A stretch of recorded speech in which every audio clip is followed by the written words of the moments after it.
불굴의 방패 절대의 가치 솔로몬 탈무드 제8장 생명의 물줄기 탈무드 신의 율법을 따르라. 누구나 부자의 인생 얻으리. 주해의 주해 미슈나의 상당 부분은 편찬된 시점의 상황에서는 이미 적용할 수 없었다. 하지만 법률에서 문제가 되는 것은 시대에 뒤처져 필요 없게 된 부분이 아니라 현재 운용될 수 있는 부분이다. 따라서 유대교도 미슈나의 경우와 마찬가지로 정당성이 증명되어 있던 고전적인 주해 방법에 의존하게 되었다. 주해의 대상이 된 것은 성서가 아니라 미슈나였다. 성서를 보완하는 미슈나에 주해가 가해지게 되면서 게마라라는 미슈나 주해서가 등장했다. 게마라는 아람어의 연구 또는 가르침이라는 말에서 파생된 말이다. 이 게마라도 탈무드라고 불릴 때가 있는데 탈무드라는 말은 일반적으로 미슈나와 게마라 양쪽을 포함한 구전율법의 총칭으로 사용된다. 미슈나는 그 토대가 되는 성서의 몇 배의 분량이다. 그리고 미슈나의 의미와 응용을 확대한 게마라 역시 미슈나의 몇 배나 되는 분량으로 되어 있다. 구전율법과 성문율법 랍비들은 성문율법 토라와 구전율법을 각각 독립된 법제도로 생각하지 않았다. 두 가지는 근본적으로는 하나이며 구전율법을 성서의 의도와 성서에 정해져 있는 것의 원인을 찾아 바르게 이해하는 근거로 여기고 있었다. 구전율법의 해석이 문자로 기록되어 성문율법에 흡수되어 있다는 것이다. 마이모니데스는 그에 져서 미슈네 토라, 즉 재검토된 토라의 서문에서 시나이에서 신의 모든 율법이 그 주해와 함께 모세에게 전해졌다 라고 말했다. 구전율법은 신과 이스라엘 백성의 계약에 처음부터 들어있었던 것으로 믿고 있었다. 성서 출애굽기 34장 27절에도 이렇게 적혀 있다. 야훼께서 모세에게 이르셨다. 너는 이 모든 말을 기록하여 두어라. 내가 이 모든 말을 조건으로 삼고 너와 이스라엘 백성과 계약을 맺는다.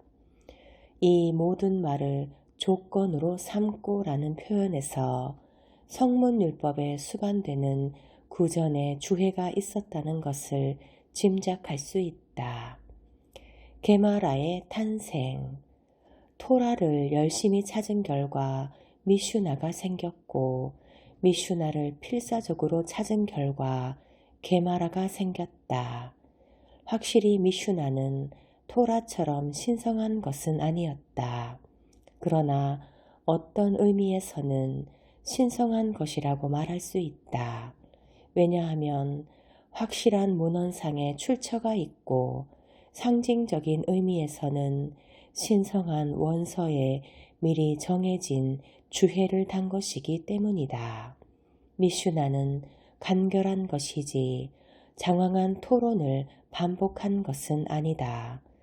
다양한 학파나 여러 사람의 토론이 기록되어 있지만 간결함을 모토로 하고 있는 것은 확실하다.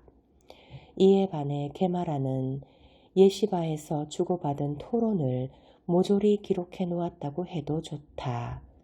토론과 여러 의견이 서로 부딪힘으로써 생생한 표현이 있고 질문과 논쟁으로 넘치고 있다. 장황한 의견이나 인용도 많다. 구두로 하는 토론이 불러일으키는 폭넓은 자유로움이 느껴진다.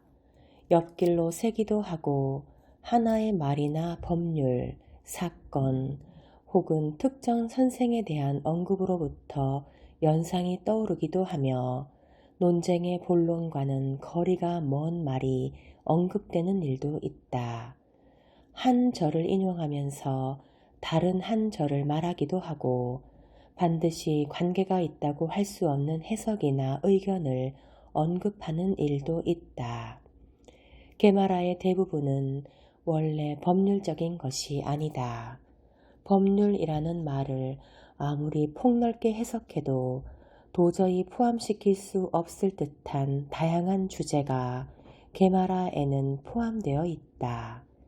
비유한 이야기는 그 자체는 중요한 것이 아니라 하더라도 가볍게 보아서는 안 된다 라고 현자들은 말한다. 토라의 말을 이해하는데 귀중한 실마리를 얻을 수 있기 때문이다. 그들은 비유한 이야기를 옹호하는 인용을 만드는 것이 특징이다. 중요한 진주를 잃은 여왕이 값싼 촛불로 그것을 찾은 이야기와 같은 것이라고 하겠다. 이와 같이 탈무드에는 전설도 있고 역사도 있으며 현대적인 과학 이야기와 전승, 성서주해, 전기, 설교, 신학도 있다. 또한 사소한 일이나 에피소드 같은 것도 들어있기 때문에 그 법 체계가 발달해온 수세기 동안의 생활을 비춰주는 거울이 되고 있다. 탈무드는 유대의 율법을 연구하기 위한 단순하고 기초적인 텍스트가 아니다. 또 역사가에게 필요한 단순한 자료도 아니고 유대인의 종교적인 개념과 관행의 자취를 더듬을 수 있는 안내서에 그치는 것도 아니다. 한 사회가 탄생시킨 인간의 보편적인 염원과 요구, 대응 방법을 밝혀주는 의미 있는 기록이다. 탈무드가 보여주는 것은 정물화가 아니라 둑 사이를 도도하게 흐르는 활동적인 생명의 물줄기이다. 두 가지 탈무드. 게마라에는 두 종류가 있다. 팔레스타인 혹은 예루살렘 탈무드라고 불리는 것과 바빌로니아 탈무드라 불리는 것이다. 팔레스타인 예시바에는 많은 바빌로니아 현자가 배우고 있었고 두 사회는 밀접한 관계에 있었으므로 양쪽 탈무드에 같은 선생 이름이 나오는 경우도 드물지 않다. 두 탈무드는 같은 미슈나를 기초로 하고 있고 게마라만이 다르다. 둘 중에서 바빌로니아 탈무드가 분량이 많고 충실하다. 또한 바빌로니아 탈무드 쪽이 권위가 있다고 여겨져 오늘날까지 많은 예시바에서 연구해 오고 있다. 팔레스타인 탈무드는 예시바에서 배우는 학생을 위해 만들었다기보다 선생과 재판관을 대상으로 한 것이라고 한다. 그 때문에 간결하다. 팔레스타인 탈무드는 팔레스타인에서 번영한 몇몇 학파가 만들었으나 실제 편찬 작업은 티베리아스에서 했다. 바빌로니아 탈무드는 민속 전승과 당시 조로아스터교 영향을 받아 인기 있던 악령항에 관한 이야기 등을 자유롭게 넣었다. 이에 반해 팔레스타인 탈무드는 천사나 악마에 관한 이야기는 넣지 않았다. 황금률 편찬 시대 4세기 중엽에 유대인과 로마 사이에 종종 격한 분쟁이 일어났고 그로 인해 유대 민족 본국에 있던 학문의 중심이 되는 유명한 곳은 파괴되었다. 티베리아스, 세포리스, 리다 등에 있던 예시바는 흔적도 없이 사라졌다. 이로 인해 2세기 전 하드리아누스 황제의 박해 때처럼 많은 사람들이 팔레스타인에서 바빌로니아로 피했다. 바빌로니아 유대인들은 티그리스 강과 유프라테스 강 사이, 현재의 이라크 영내에 해당하는 지역에 큰 공동체를 만들었다. 네파르디아에 훌륭한 예시바가 세워졌으나 서기 260년에 파괴되었다. 거기서 푼베디타로 장소를 옮겨 수라에 있던 예시바와 함께 이후 수세기 동안 바빌로니아 유대인의 지적 종교적 생활을 이끄는 존재가 되었다. 이러한 초기 시대의 선생으로 유명했던 사람이 라부와 사무엘로, 둘은 함께 랍비 유다 하나시의 가르침을 받았다. 라부는 팔레스타인에서 공부한 뒤 서기 219년 학문의 중진으로서 바빌로니아에 돌아왔다. 라부가 수라에 창설한 예시바는 이 지역에 사는 유대인 학문의 중심이 되었다. 그의 업적은 라부는 광대한 땅을 비옥한 토양으로 만들었고 풍성한 결실을 얻었다는 탈무드의 말이 웅변으로 전해주고 있다. 사무엘은 유대교에 대해 뛰어난 지식을 갖고 있었을 뿐 아니라 천문학자로서도 이름이 높았으며 네파르디아의 학교 교장이었다. 특별히 6월절 전달 아다르, 즉 태음력의 2월과 3월, 성일 전달인 엘룰, 즉 태음력의 8월과 9월 2개월간은 학문을 하는 집회의 달로 정해져 있었으므로 농민과 기술자, 상인 등이 일을 쉬고 모두 모였다. 이와 같이 학문을 존중하고 지식을 구하는 열의가 공동체에 널리 퍼져 있었으므로 수천 명의 사람들이 이러한 기회에 모여들었다고 한다.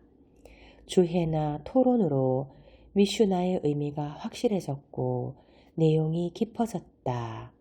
법률적, 종교적인 판결이나 집행의 기초로서 미슈나가 존속해 온 것도 그러한 주회와 토론이 행해졌기 때문이었다. 5세기가 되자 유대인에게 불리한 제한 조치와 법률이 만들어졌다. 페르시아 황제는 조로아스터교를 국교로 했을 뿐만 아니라 제국의 모든 주민이 지켜야 할 종교로 정했다. 유대인의 아이를 강제로 개종시키기도 하고 시나고그를 불태우기도 하였으며 유대교의 기본이 되는 계율을 금지하는 조치가 취해졌다. 대부분의 유대인들은 다른 나라로 피했다. 몇 세기에 걸친 연구와 토론에 의해 축적된 폭넓은 자료를 수집하고 계통을 세워 편집하려고 한 노력은 먹구름에 쌓였다. 광범위하고 고통스런 이 일의 선구가 된 사람이 랍비 아시였다. 그는 50년 이상의 세월을 자료 수집과 정리에 바쳤다. 랍비 아시가 죽은 후 제자들은 그가 심혈을 기울여 온 일을 이어받았다. 편집과 교정의 최종적인 작업은 랍비나가 맡았다. 500년에 랍비나가 세상을 떠났고 그와 함께 탈무드 시대는 종말을 고했다.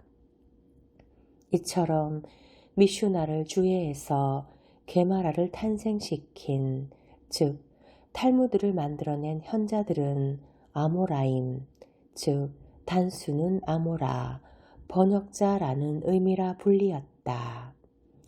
미슈나 편찬 이후 2세기부터 탈무드가 성립한 6세기까지 활약한 랍비들이었다. 탈무드 인쇄. 팔레스타인 탈무드와 바빌로니아 탈무드에 있는 게마라는 완전한 형태의 미슈나 주해가 아니다. 몇 장이 모조리 빠져 있다. 1523년에 베네치아에서 발간된 팔레스타인 탈무드 초판 마지막 장에는 이렇게 해서 우리는 이 탈무드에 포함되어 있는 것을 찾아냈다. 빠져 있는 부분을 입수하기 위한 필사의 노력이 결실을 거둔 것이다. 라는 말이 쓰여 있다. 미슈나를 구성하는 6편 중 제5편 코다심과 제6편 토하롯은 첫째 항목 3장분을 빼고는 게마라가 전혀 없다.